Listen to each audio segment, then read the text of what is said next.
नमस्कार। झारखंड कैबिनेट की आज बैठक हुई। इस कैबिनेट की बैठक में कुल 26 प्रस्ताव पर मुहर लगे हैं। सबसे अहम और खास करके स्टूडेंट के लिए वो कैबिनेट की बैठक में जो प्रस्ताव है वो ये है कि जेएसएससी जो स्नातक स्तरीय परीक्षा लेती है उसके नियमावली में संशोधन हुआ है और आज से ठीक 1 महीना पहले सबसे पहले फॉलोअप ने जो जानकारी आपको दी थी कि जेएसएससी से जो परीक्षाएं होती है अब वह 2 चरण में परीक्षा होगी। अब तक आप लोग देख रहे होंगे जैसे सीजीएल की परीक्षा सिर्फ 1 चरण में हुई, परीक्षा के बाद रिजल्ट आया और उसके बाद ज्वाइनिंग शुरू हो गया डॉक्यूमेंट वेरिफिकेशन के बाद। लेकिन जब से परीक्षा को लेकर विवाद शुरू हुआ, पेपर लीक के सवाल खड़े होने शुरू हो गए, उसके बाद ही मुख्यमंत्री ने यह तय किया था कि परीक्षा की नियमावली बदली जाएगी। पिछले दिनों मुख्यमंत्री आवास पर जब मुख्य सचिव, डीजीपी और तमाम बड़े अधिकारियों के साथ बैठक की गई थी तो उसी समय ये बात निकलकर सामने आई थी कि परीक्षा को अगर 2 चरणों में किया जाए तब इसमें थोड़ी ट्रांसपेरेंसी आ सकती है। अब आज कैबिनेट से इस पर मोहर लग गई है। जो नियमावली है उस नियमावली में संशोधन हो गया है। अब ये साफ हो गया, अब ये तय हो गया कि अब जेएसएससी के तरफ से स्नातक स्तरीय जो परीक्षाएं होगी वो 2 चरण में होगी। डिटेल क्या है, नियमावली क्या है और नियमावली में किन किन बातों का जिक्र क्या है, ये हम जानेंगे। हमारे साथ जितेंद्र सर हैं। सर, कौन सी नियमावली है और इसमें जो संशोधन हुआ है वो मुख्य रूप से क्या है? देखिए, ये जेएसएससी परीक्षा संचालन नियमावली जो है उसमें 2015 तक पहले ये प्रावधान था जो 2 चरणों में ही परीक्षा होती थी। उस समय भी पहले पीटी और उसके बाद मेंस। लेकिन 2021 में परीक्षा संचालन नियमावली को चेंज किया गया और ये कहा गया कि जो 2 चरणों में परीक्षा जब होती है तो समय बहुत लंबा लगता है, इसलिए एक बार में हम परीक्षा लेकर जल्द से जल्द रिजल्ट निकाल दिया करेंगे। लेकिन 1 चरण में परीक्षा होने के कारण मतलब यह कहा जाने लगा कि लोग सेटिंग के माध्यम गड़बड़ियों की गुंजाइश ज़्यादा है।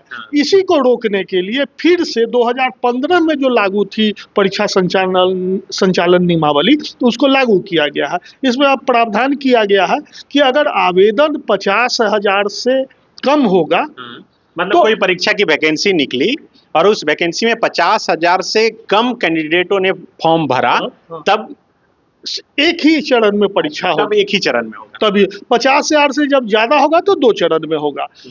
चेंज 2015 की जो नियमावली थी उसमें ये संख्या 15,000 थी। मतलब क्योंकि समय बहुत हो गया, 2015 अब 25 हो गया, 10 वर्षों में जनसंख्या बढ़ी है, तो उस समय ये प्रावधान था कि 15,000 से कम आवेदन आएंगे तो 1 चरण में होगा। अब हो गया है जो 50,000 से कम आएंगे तब 1 चरण में होगा, लेकिन अब 2 चरणों में परीक्षा होगी। 2 चरणों में। तो देखिए, मुख्य रूप से जो संशोधन हुआ है, जो साफ तौर पे और स्पष्ट रूप से जो छात्र समझ पाए साधारण भाषा में, वो यही है कि 2015 से पहले जो नियमावली थी वही अभी फिर से नियमावली लागू हो गई। मतलब अब परीक्षाएं 2 चरण में होगी।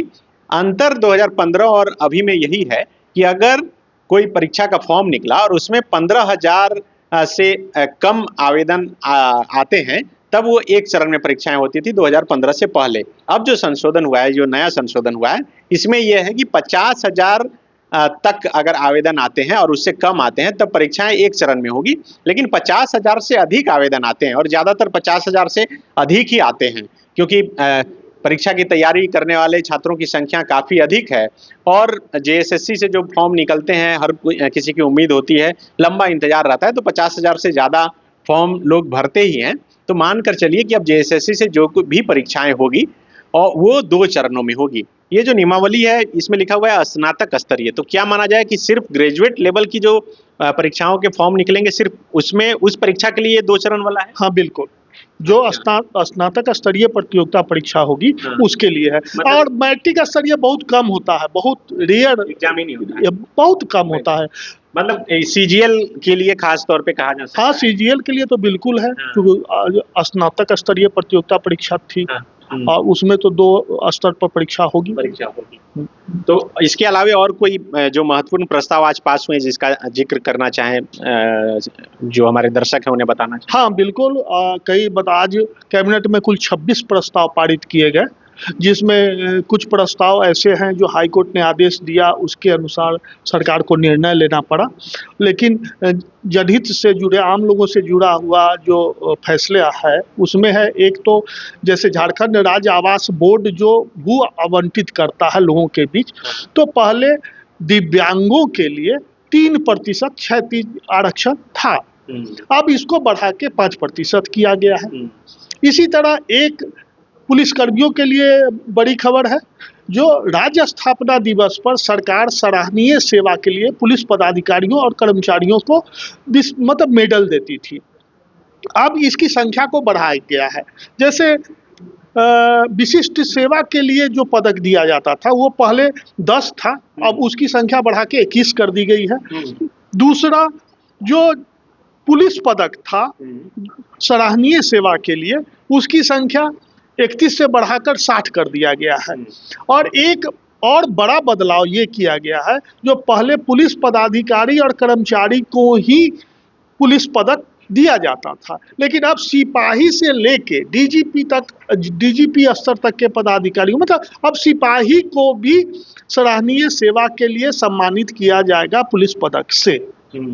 इसी तरह एक और आप अगर देखें तो बड़ा फैसला है, जैसे झारखंड राज्य चिकित्सा परिषद के नियमावली में संशोधन किया गया है। अब ये संशोधन है क्या, तो जो विभिन्न मेडिकल कॉलेजों में निबंधन कराना होता है या शुल्क की जो संरचना है उसको रेक्टिफाई किया गया है, जहां नहीं था वहां पर शामिल किया गया है। जैसे कि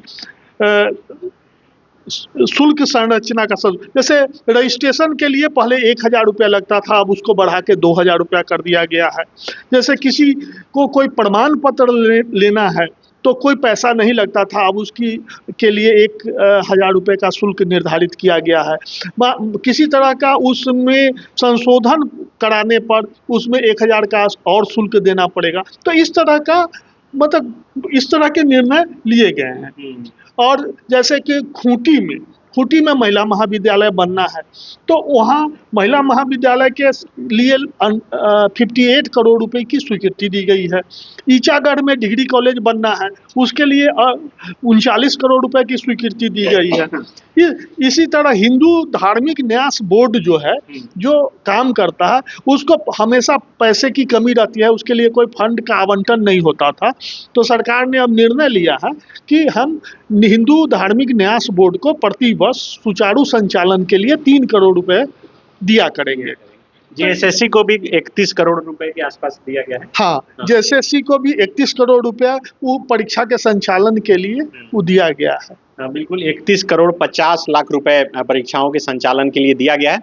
इसका मतलब है कि परीक्षाएं होगी बहुत। हाँ, बिल्कुल होगी। और आप ये संकेत भी है। और जिस तरह से आप जेपीएससी को ही देख लें, तो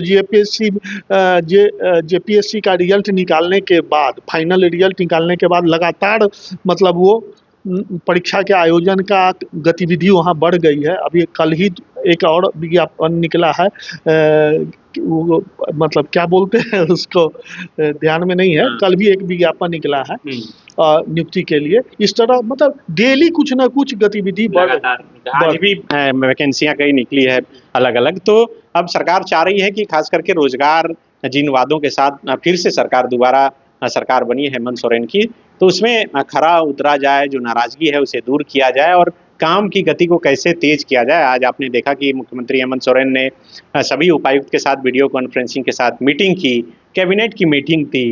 हालांकि मीटिंग के दौरान बिजली गुल भी हो गई और जिसको लेकर मुख्यमंत्री थोड़े नाराज भी दिखे। और जब बाहर वो निकल रहे थे तब मीडिया से बातचीत करते हुए मीडिया ने जब सवाल पूछा, तब उन्होंने कहा कि हाँ, बिजली की स्थिति तो थोड़ी गड़बड़ हुई है, खुद हम लोगों की मीटिंग में 2 बार बिजली कट गई। तो हर चीज़ संज्ञान में है। अब सरकार जिस तरह से काम करना शुरू की है, उम्मीद किया जा सकता है कि सब कुछ जरूर बेहतर होगा। शुक्रिया। गोल, जहां 27 वर्षों के सफर में 17,000 से भी अधिक छात्रों ने डॉक्टर एवं इंजीनियर बनकर भरे सफलता की ऊंची उड़ान, जहां साधारण छात्र भी झारखंड टॉपर्स बनकर बना रहे इतिहास। दूरदर्शी शिक्षाविद श्री विपिन सिंह के मार्गदर्शन में मेडिकल एवं इंजीनियरिंग के लाखों छात्रों के लिए आशा की किरण के रूप में गोल, नेशंस लीडिंग इंस्टीट्यूट। बायोम सिर्फ मेडिकल प्रिपरेशन का संस्थान। बायोम से लगातार दूसरी बार नीट यूजी में 700 मार्क्स पार। 10th पास स्टूडेंट्स के लिए फाउंडेशन कोर्स, 11th पास स्टूडेंट्स के लिए फ्रेशर कोर्स और 12th पास स्टूडेंट्स के लिए टारगेट कोर्स 17 अप्रैल से शुरू हो रहे हैं। कॉल 7360066190 और visit biome, circular road near women's college and Hinoo, Ranchi. thefollowup.in. Like, share, and subscribe. www.thefollowup.in